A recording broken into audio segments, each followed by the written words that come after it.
Hi, everyone. I'm with Brian Sanchez. Thanks for being here, Brian.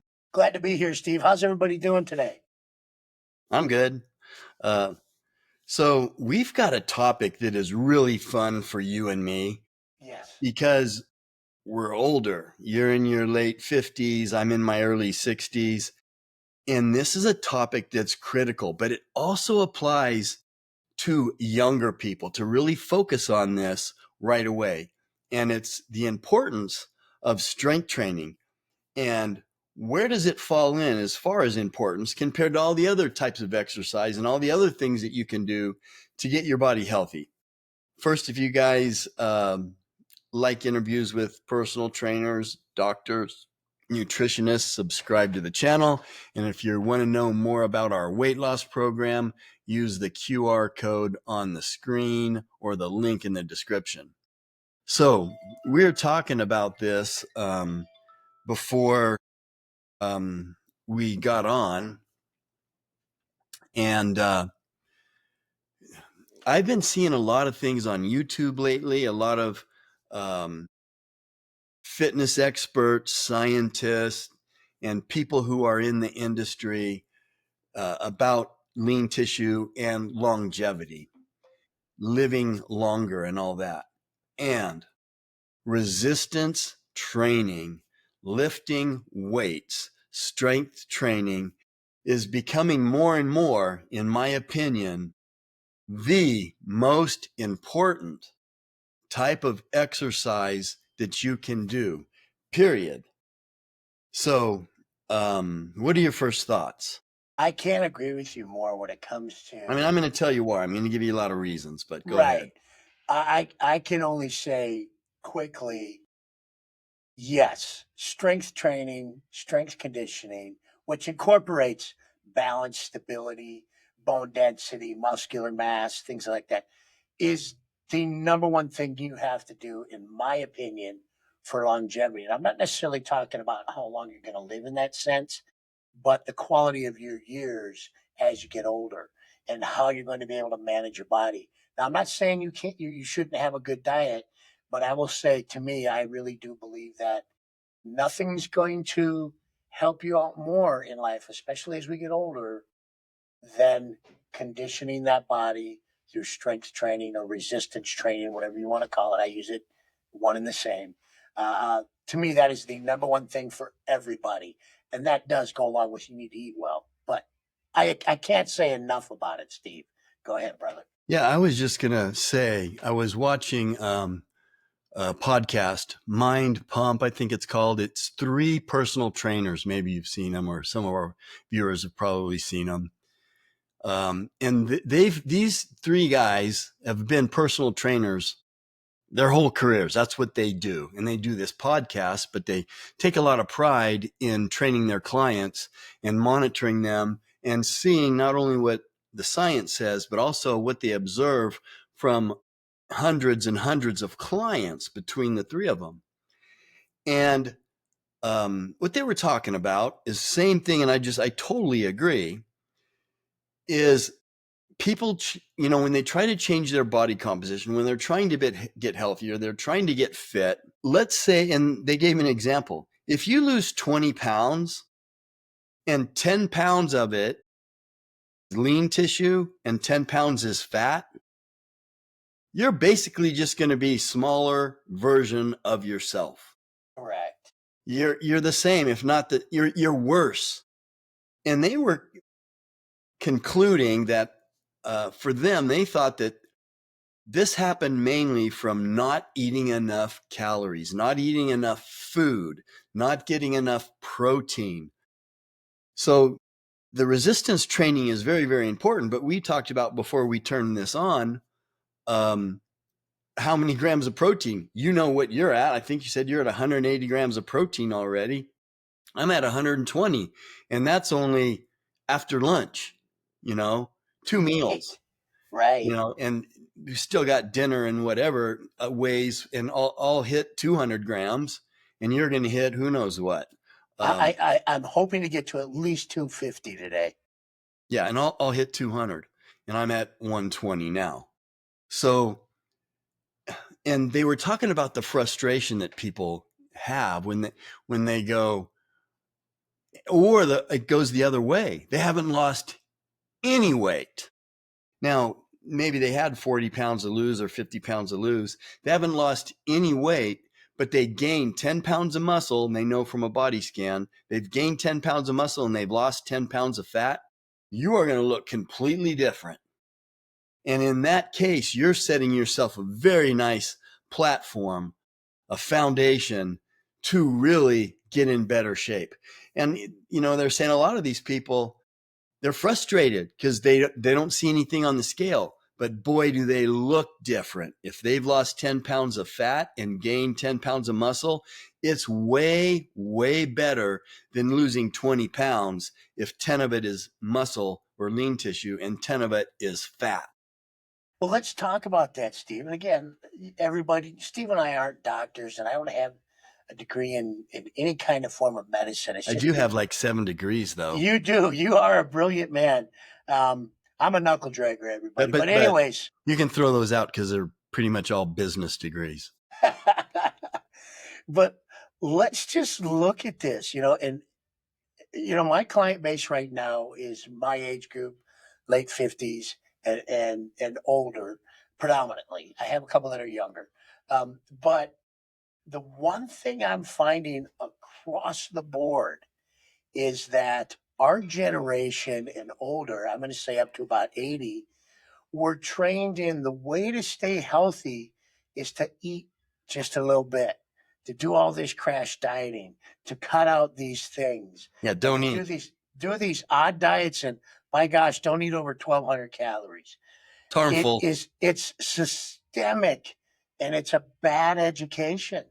And what we've been able to do is by bringing in people in our age groups, and this will work for younger people too, is we've been able to take them and retrain the thinking process into no, you have to eat. When you talk about people that are stymied and plateaued in the gyms, a lot of them, because they're so low in their calories, they can't build muscle. They're lucky they're getting 30% of their protein needs because all they want to do is eat a salad, which I understand. I understand why they think that way because I was taught a lot of that stuff as well. Um, but what we're seeing is if we're getting them on proper balanced diets with the proper amount of proteins and regular resistance training, we're not talking about powerlifting. We're talking about developing the body. Their bone densities are going up, their muscular development's going up, their body fat is dropping down. They may gain weight, but we have to retrain them in their thinking. A lot of my clients were concerned with, well, I don't want to take creatine because I'm going to be 5 pounds heavier. And that kind of thinking hurts them when we all know we did a discussion on this just the other day. We all know that creatine supports your exercise program, but it does so much more for the body. And especially as we get older, it's almost a necessary product, and it helps support your strength or your resistance training program. So that 5 pounds that you put on, 3 to 5 pounds by taking creatine, has nothing to do with body fat. It's molecular. It's water in the molecules. In the It's muscle cells. yeah. All it's going to do is make you look jacked. Give If me more anything, energy. give you way more energy and help you to function and perform. It's this rethinking of resistance training and how to support those programs that is important to get out there to everybody. And this is where we understand more today that this is a part of longevity. If you're taking the right supplements, you're taking care of your body in the strength and stability side and having better balance and better movement in their body, you will have a better quality of life. It doesn't mean you're going to live for another 10 years. It just means the quality of your years, you have a chance of making them a lot better than sitting in a chair at home with 2 bum knees and a bum back. Now, for a lot of people, we can't necessarily change where their body's going to go when it comes to their hereditary issues and things of this nature, but we can all work on it. So anybody that's sitting around doing nothing, get up and move. Then add a proper eating system into that. And the protein, like we're saying, goes right with it. when you look at calories, I was just telling everybody, or telling Steve everybody before we came out, I'm like, how am I going to hit my calories today? I'm already at 180 grams of protein today, and my calories are a third of what I'm trying to eat today. Now, I did that predominant through supplementation today, because I do a couple of different things during the day, and I didn't sit down to eat a meal, but I'm drinking shakes and eating bars and things like that. Probably not the best way to go. Um, if you go more like what our trainer Gabby was talking about the other day, and eat as much as you can through proper food, yeah, that's a great idea. But anyways, it takes a lot of effort to balance all this out. Strength training is paramount. Resistance training is absolutely what we need. Do we want weak bones so that when we fall, we break a hip or break a femur, or break an elbow or blow out a shoulder? Strength training helps our ligaments, our tendons, our muscles, our bone density. It does all these things. All the science is telling us, all the understanding, all the articles is telling us, do it now while you're waiting. Steve? Okay, so let's really, I'm sure our listeners really want to know more details of why. Why? Well, let me go back to this example of you lose 20 pounds, 10 pounds is lean tissue, and 10 pounds is fat. You just slowed down your metabolism. Now your body does not need the calories that it needed before. Now, compared to you gained 10 pounds of lean and you lost 10 pounds of fat, now you're turning your body into a calorie burning machine, because now you have less fat to burn off and you have more muscle to help you do it. So you haven't lost any weight yet. Now, eventually the weight's going to come off. But the more I tell people, 1 pound of lean tissue is precious, especially as you get older, especially as you're aging. You don't want to lose 1 pound of lean tissue. It's precious. So, what happens is if you lose 5 pounds and you're not paying attention to what you're doing and you're pretty lean, like if you're me, I'm under 15% body fat, body scan. I'm coming in at 13%. If I lose 5 pounds, probably at least a half pound or a pound of that is lean tissue. Right. I don't want to lose that 1 pound. So you have to know where your maintenance is. And you don't want to go much above your maintenance or much below your maintenance. Let's say your maintenance is, for me, mine's about 2,400 calories. That's maintenance. So if I eat 2,400 calories, I'm going to maintain my weight. It's going to be hard to make any moves there as far as losing body fat or gaining muscle at maintenance because of my age, and I'm pretty lean. You know, if I had 25% body fat, I could gain a little muscle, but also I've been lifting weights for 50 years and that matters. So it's going to be a lot harder. I was talking about this with David.